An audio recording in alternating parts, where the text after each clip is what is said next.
विष्णु जो है ये पिता का प्रतीक है। अब भोले बाबा जो है ये गुरु के प्रतीक है, क्योंकि ये संहार करते हैं, ये दंड देते हैं। तो दंड देने का जो अधिकार है वो गुरु को है। माता पिता ऐसे होते कभी बद्दुआ नहीं देते भैया। ऐसे बेचारी बूढ़ी मैया, बिल्कुल बूढ़ी मैया, एक ही बेटा, पति मर गए, एक आंख की अंधी थी,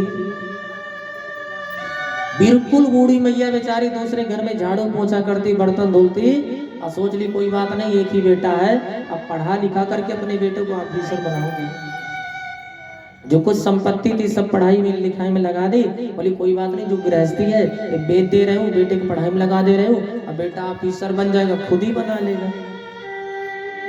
और वास्तव में माँ बेचारी इतनी मेहनत की कि बेटा ऑफिसर बन गया, ऑफिसर बन गया, पर माँ की दिनचर्या वही, दूसरे घर में झाड़ू लगाना, पोछा लगाना, भोजन बनाना।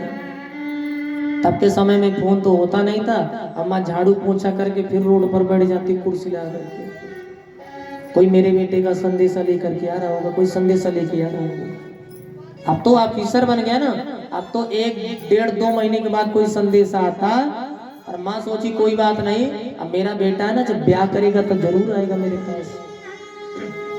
पर पहाड़ तो तब टूट पड़ा जब किसी दूसरे के द्वारा सूचना मिली कि मैया तुम्हारा बेटा जिस ऑफिस में काम करता था ना, उसी ऑफिस में से किसी ऑफिसर लड़की के साथ विवाह कर लिया।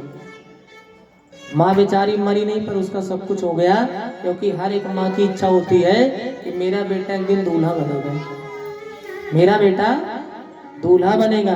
और हर माँ की इच्छा होती है कि हमारे घर में बहू आएगी तो ऐसे अगवानी करोगे, रिश्तेदार यहाँ पे बैठेंगे, बहू इस कमरे में आएगी, इनकी व्यवस्था ऐसे करोगे। माँ बेचारी पूरे जीवन भले चूल्हे में रोटी बनाई हो, और बहू आने से पहले किचन की व्यवस्था करवाती है, गैस की व्यवस्था कराती है। माँ बेचारी कैसी भी क्यों ना हो, बहू आने से पहले पूरे घर की मरम्मत करवाना, पुताई करवाना। सास भी, कितने लोग कहते हैं सास हमारी ऐसी है। माँ बेचारी मरी नहीं, सब कुछ हो गया, पर सोची माँ है ना, बोली कोई बात नहीं, मेरा बेटा पढ़ा लिखा है, ऑफिसर है, और गांव में उसकी योग्यता अनुसार लड़की कैसे मिलती है, तो मेरा बेटा ना विवाह कर लिया, कोई बात नहीं, मेरा बेटा आशीर्वाद लेने जरूर आएगा। अपने आप को सांत्वना दे ली। पहाड़ तब टूट पड़ा जब दूसरे के द्वारा सूचना मिली, मैया तुम्हारा बेटे का प्रमोशन हो गया और तुम्हारा बेटा विदेश चला गया बहू लेकर। अब उस माँ की आस टूट गई कि जब देश में था तब तो बेटा आ ही नहीं पाया, अब विदेश चला गया, कैसे आएगा। बेचारी झाड़ू पोछा करती, रोड पर बैठ जाती, कोई संदेशा लेकर के आ रहा होगा। ऑफिसर विवाह हुआ था, बड़े बड़े बेटे हो गए, और ध्यान देना उसको पूत नहीं कपूत हुए। क्या हुए? बात बात पे गाली देते, बात बात पे जवाब देते। और ध्यान देना भैया, माता पिता की कीमत ही तब मालूम पड़ती है जब खुद माता पिता बनते हैं। जब तक माता पिता होते ना उनकी कीमत नहीं मालूम पड़ती है। अब बात बात पे जवाब देते, बात बात पर गाली देते। और एक दिन वही ऑफिसर अपने कमरे में लेटा था और टीवी में चल रही थी कथा, अब ब्याजी माता पिता का प्रसंग सुना रहे थे। इतने में ऑफिसर बैठे बैठे रोने लगे। उसको माँ की याद आई कि गांव में मेरी बूढ़ी माँ रहती है और मैं रुपए पैसे पत्नी बच्चे के चक्कर में माँ को भूल गई। माँ की याद आई, तुरंत टिकट निकलवाया, भारत आया, भारत के अपने गांव पहुंचा। जैसे गांव पहुंचा तो सुबह का पहर, जैसे गांव में प्रवेश किया तो गांव के कुछ बड़े बुजुर्ग मिले। तो ऑफिसर हाथ जोड़ करके बोला, भैया राम राम। अब गांव के लोग जैसे उस ऑफिसर को देंगे सब चेहरा पीछे घुमा लेंगे। ऑफिसर बोला, भैया ऐसे हमसे कहा गलती है कि आप लोग हमारी राम राम नहीं ले रहे हो, भैया आप लोग हमसे बोल क्यों नहीं रहे हो। तो गांव के बुजुर्ग लोग बोले, जिस औलाद की माँ अपने बेटे का इंतजार करते करते करते करते करते करते मर गई हो, और औलाद पैसे के चक्कर में अपनी पत्नी बच्चों के चक्कर में माँ को भूल गया हो, ऐसी औलाद का चेहरा देख लूंगा ना, मुंह देखूंगा ना, तो हमें पाप लग जाएगा। ऑफिसर बोला, भाई साहब क्या मेरी माँ मर गई? अरे उसको तो मरे कितने दिन हो गया, अभी उसकी तेरही भी नहीं हुई है, क्योंकि कोई था ही नहीं तो तेरही कैसे हो। ऑफिसर बहुत जोर से रोया, चिल्लाया, बोला भैया हमसे गलती तो बहुत बड़ी हो गई। बहुत रोया, बहुत चिल्लाया। अच्छा एक बात बताओ भैया, एक खूब रो ले, खूब चिल्ला ले, बहुत पैसा इकट्ठा कर ले, इसको संसार में प्रत्येक चीज मिल सकती बुद्धि दिमाग से, पर क्या अब इसको दोबारा इसकी माँ मिल जाएगी? है? जीवन में सब कुछ मिल सकता है दोबारा। पति पत्नी का रिश्ता 7 जन्म का होता है। आप पति हो, पत्नी हो, पत्नी हो, आप पति, अदला बदली हो जाएगी। पर माँ बाप का रिश्ता 1 जन्म का होता है। जीवन में सब कुछ मिल सकता है, पर क्या दोबारा माँ मिल जाएगी? इस सब कुछ मिल जाई पर दुनिया में माई ना मिली, कि माई के दुधवा जैसन कौनो मिठाई ना मिली।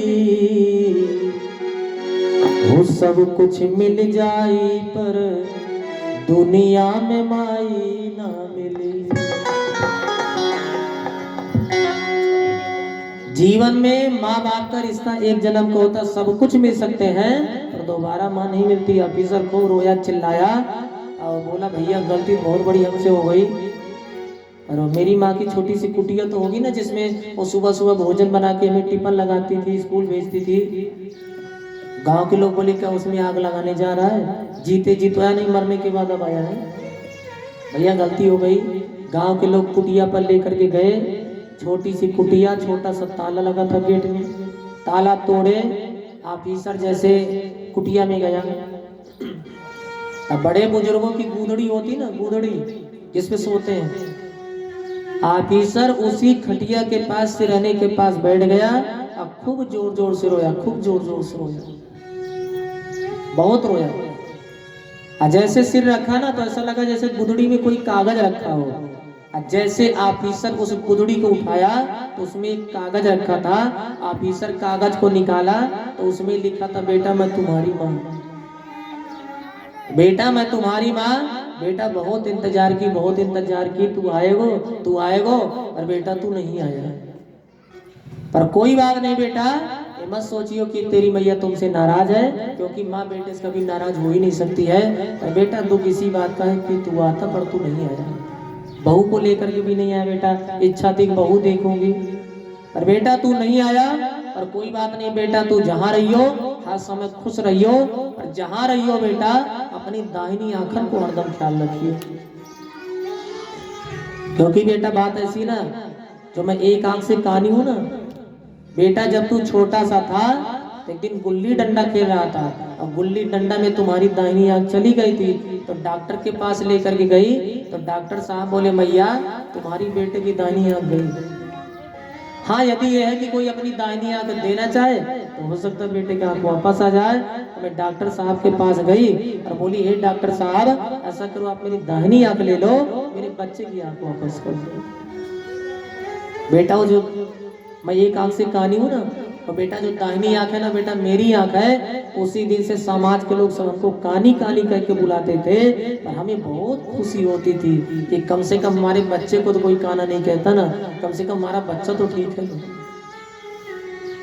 जहाँ रहियो बेटा तू हरदम खुश रहियो, और दाहिनी आंखन के रूप में हर समय तुम्हारी माँ तुम्हारे साथ है।